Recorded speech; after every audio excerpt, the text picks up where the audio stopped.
Hammalarimizni chin qalbimdan Ramazon oyining ro'zasiga yig'ilganimizdan bir kichkinagina iftorday bo'ldi. Shuni tabriklayman. Yurtimiz tinch bo'lsin, sog'lik salomatlik bo'lsin. Mana bugun nabiramiz Umidjon tug'ilgan kuni ekan. Umidjonni tug'ilgan kuni bilan chin qalbimdan, chin yurakdan tabriklayman. Umrlari uzoq bo'lsin, baxtli yigit bo'lsin. Ota-onasiga hamisha xizmatda bo'lsin, bobolariga, onalariga o'qimishli, aqlli yigit bo'lsin.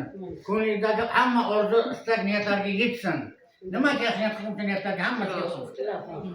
Qolsin. Menga o'tirganlarning ham hammalarini ishlariga sog'lik, salomatlik, xotirjamlik, oilasiga tinchlik, sog'lik tilayman. Kelasi Ramazonga to'q sog' salomat hammamizni yaxshi insonlar, haqodir insonlar qatoriga yetkazsin. Kelasi Ramazonga ربنا آتنا في الدنيا حسنة وفي الآخرة حسنة وقنا عذاب النار برحمتك يا رب.